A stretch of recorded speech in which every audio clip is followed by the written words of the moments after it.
est dans les bureaux d'Alloprof, puis on vient interviewer Miki. Donc, je m'appelle Miki. Je suis une élève de 4e secondaire à l'École internationale de Montréal. Et cette année, j'ai choisi comme bénévolat de travailler pour Alloprof. Donc, j'ai commencé ce bénévolat vers le début de l'année, en fait, le début de l'année scolaire de mon 4e année. J'ai commencé en septembre et je n'ai pas encore terminé et j'aimerais ça finir jusqu'en juin, puisque j'ai choisi ça parce que j'aime beaucoup aider les enfants. Et les années d'avant, j'ai déjà aidé des enfants, j'ai travaillé dans d'autres organismes communautaires. J'ai aidé des enfants en difficulté, comme qui ont des besoins plus spéciaux qu'à Alloprof. Et cette année, j'aimerais ça changer un peu comme la dynamique de mon travail. Donc là, avant, j'avais un enfant à côté de moi et je l'aidais, mais maintenant, mon travail, c'est différent. Je travaille avec des cyberclasses. En quoi consiste son travail?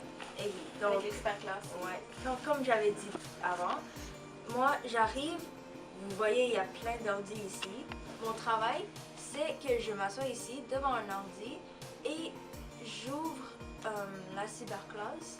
Et la cyberclasse, on va voir après qu'il y aura un tableau. À côté du tableau, sur le tableau, je peux écrire avec une palette électronique.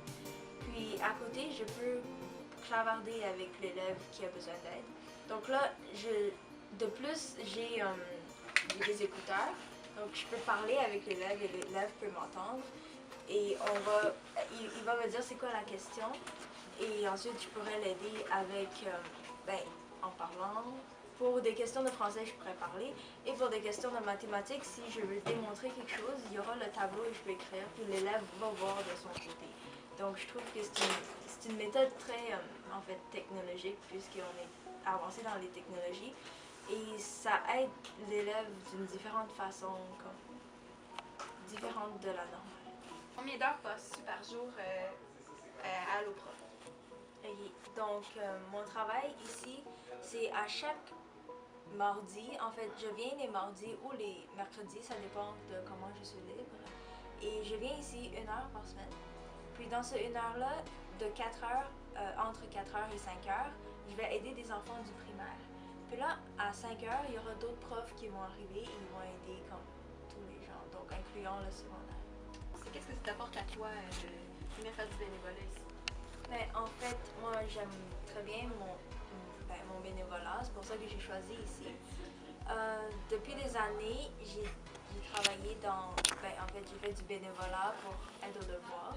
Et j'aime beaucoup ça, être à côté des élèves ou comme être à côté d'eux pour sentir que quand ils ont besoin d'aide, moi je serai là puis je peux les aider. Comme je me sens bien après de les aider parce qu'ils sont débloqués. Comme personnellement, à l'école, souvent j'ai des problèmes puis personne ne peut m'aider. Donc là, ça m'arrive des fois d'appeler à Alloprof puis ça m'aide. Donc je suis vraiment contente que je puisse transmettre cette aide aux plus petits en dessous de moi, comme ça je pourrais les aider. Quel est l'impact sur la vie des élèves selon toi? Selon moi, je pense que ça les aide vraiment beaucoup. S'ils sont vraiment bloqués dans des problèmes, puis qu'après que je leur ai aidé, ils comprennent tout, puis ça débloque, ils sont contents, ils rentrent chez eux, ils aiment ça, aller à l'école. C'est le but de Alloprof. Donc, c'est vraiment de débloquer les élèves et de les aider à notre maximum. Comme ça, ils apprennent dans le fun. On aime ça. Préfères-tu répondre aux questions des élèves avec le téléphone ou la cyberclasse? Donc, personnellement, je trouve que le téléphone, c'est une bonne façon de parler quand même directement avec l'élève, puisque souvent il arrive que soit l'élève n'a pas de casque d'écoute ou comme de micro. Donc là, il va falloir clavarder avec l'élève et c'est très long, comme pour un élève de, par exemple, 2e année, puis ses parents qui l'aident. Parce qu'il écrit lentement l'ordi, mais tu sais, un 2e année va pas vraiment taper à l'ordi. Puis il y a des fautes et c'est lent, puis c'est difficile. L'élève, c'est quand il y aura l'élève quand il n'y a pas de micro, puis il n'y a pas de casque d'écoute, c'est vraiment dur de Communiquer. de communiquer avec lui. Puis au téléphone, c'est facile, on peut parler comme quand on veut. Il n'y aura pas de problème, il y aura pas de problème de connexion et tout. Puis aussi, un élément de plus sur la cyberclasse, c'est qu'il y a les tableaux et on peut écrire ce qu'on veut, puis l'élève va voir. Donc quand l'élève voit ce qu'on écrit ou ce qu'on dessine, c'est plus visuel. Donc on sait que dans ce monde, il y a des enfants plus visuels que d'autres et ça aide beaucoup. Ah, aussi dans les tableaux, il y a aussi comme des signes d'addition, division, ça va plus vite, puis l'élève comprend mieux. Donc le téléphone puis la cyberclasse, ce sont deux méthodes différentes, mais ils ont chacun leurs défauts puis chacun leur qualité. Donc je vais commencer par le téléphone. Au téléphone, on peut communiquer quand même directement avec l'élève et il n'y aura pas de problème de connexion et l'élève comprendra plus facilement au téléphone qu'en cyberclasse dans des cas où il arrive souvent qu'au cyberclasse, l'élève n'a pas de casque d'écoute ou de micro.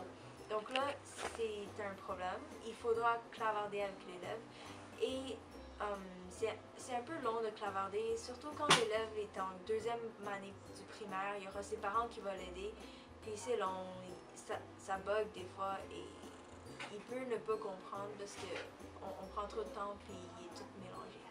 Donc c'est ça le défaut de cyberclasse. Mais il y a une partie que dans cyberclasse, il y a des tableaux. Et dans la partie de tableau, on peut directement dessiner ou écrire ce qu'on veut. Comme ça, pour des élèves plus visuels, ils vont pouvoir comprendre ce qu'on veut dire par des dessins, par des équations qu'on veut. Et ils peuvent même voir des démarches qu'on va faire quand on va faire des additions, multiplications. Puis ça peut les aider aussi. Ok. Est-ce qu'il arrive de ne pas comprendre les questions des élèves du primaire? Oui, certainement, mais c'est rare, mais il y en a. J'ai quand même rencontré des cas. Par exemple, l'élève avait des difficultés à s'exprimer. Comme quand je lui demande une question, c'est quoi ta question? C'est en cyberclasse ou par téléphone aussi? Oui, c'est par classe. J'ai toujours travaillé dans la superclasse, puis c'est ça. Je lui demande c'est quoi ta question, puis il me dit quelque chose qui n'est pas clair, je sais pas qu'est-ce qu'il veut dire. Mais il faut pas comme capoter cette mamie. Il faut juste lui demander petit à petit. Il faut décortiquer ce qu'il veut dire vraiment. Puis je suis arrivée à la question finale, puis c'était quand même correct. Puis il a réussi à comprendre, puis il était content. Il faut juste avoir plus de patience. Est-ce qu'il y a des gens qui t'aident, mais mettons quand tu comprends pas une question, est-ce qu'il y a des gens qui peuvent t'aider? Oui, certainement. Donc, je sais pas si vous allez filmer tantôt, mais Carl et Josiane, ce sont deux responsables principaux qui sont dans Alloprof et qui aident les bénévoles. Donc, moi, quand j'ai un problème, puis si j'ai oublié des notions de primaire, ça arrive, je vais les demander, ils vont me répondre comme ça. Puis il y a aussi beaucoup de profs ici. Quand je travaille, je peux directement demander aux profs de français ou de maths des questions, puis ils vont m'aider. Non, l'élève va comprendre. Qu'est-ce qui t'a attiré chez Alloprof plutôt qu'à un autre organisme? Ok. Donc, comme j'avais dit avant, depuis le primaire, j'avais des questions, puis mes parents ne pouvaient pas m'aider parce qu'ils ne parlent pas français. Et j'ai trouvé la seule façon que je pouvais m'aider moi-même, c'est d'appeler à Alloprof. Puis là, ça m'a laissé un vraiment bon souvenir parce qu'il m'aidait et ça résolvait. Ouais. Ça m'aidait puis ça résolvait tous mes problèmes. Donc, j'étais très contente. Et là, maintenant, je cherche un bénévolat et je décide d'aller à Alloprof pour transmettre ce que j'ai pu recevoir, transmettre toute l'aide que j'ai reçue aux gens plus jeunes que moi. Donc, je suis vraiment contente de ça et c'est pour ça que j'ai choisi Alloprof. Combien d'élèves par soirée te contactent pour avoir de la... Donc, si je parle au début de l'année scolaire, on est environ 3 bénévoles, 3 à 4, puis chacun on recevait environ 1 ou 2. Puis un élève, ça a occupé quand même longtemps. On avait commencé à 4 heures, puis on terminait vers 4h45, parce que les profs commençaient ça, c'était un ou deux élèves où il y en avait juste pas. Parce que c'est juste super classe. Mais d'habitude, les élèves préparent appeler, donc ils attendent vers 5 heures. Et ils vont appeler. Donc, super classe. Les un ou deux élèves vont prendre environ 20 minutes chacun pour résoudre leur question. Il y en a une question ou deux. C'est correct, c'est bien réparti. Quelle matière qui est la plus sujette au questionnement des élèves? Ben, il y a plus de questions, si je fais un gros résumé, il y a plus de questions en maths qu'en français. Et il y a eu une question dans les arts, et ce que j'ai su. Puis d'habitude, les questions en mathématiques, c'est à propos des additions, des multiplications, puis aussi des fractions. Puis français, on m'avait demandé comme une ou deux fois. C'était à propos je pense que c'est des adjectifs et des prépositions, des trucs comme ça. Je ne pouvais pas les démontrer avec comme la tablette électronique, donc là il fallait que je les parle. C'est pour ça qu'il n'y en a pas beaucoup d'élèves qui font ça, parce qu'il n'y a pas beaucoup d'élèves non plus qui ont des micros. Puis la question de art, c'est quoi la différence? Non, c'était comment on mélange des couleurs. Donc ça a quand même pris 30 minutes pour expliquer tout ça. Mais une chance que dans le tableau de Alloprof, dans les superclasses, il y avait des couleurs. Là, on pouvait comme dessiner des ronds. Puis c'était cool.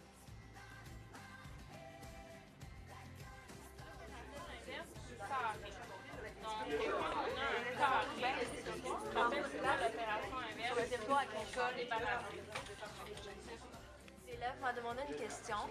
Je n'ai rien à baser sur, donc je lui ai demandé c'est quoi le nom de son manuel et je vais aller chercher le manuel. Donc là, c'est territoire. J'avais vraiment beaucoup de difficultés avec mes mathématiques. Fait qu'il y a une professeure qui m'a proposé d'appeler Alloprof parce que j'allais à toutes les récupérations, mais j'avais pas le temps de tout récupérer la matière parce que j'étais vraiment pas bonne. Fait que, en fait, j'ai appelé Alloprof un soir. Ils m'ont mis en réception avec une madame. J'ai dit la matière que je voulais améliorer, mon niveau scolaire. Puis ils m'ont mis en ligne d'attente. J'ai quand même attendu longtemps, si je me souviens bien, peut-être 15-20 minutes.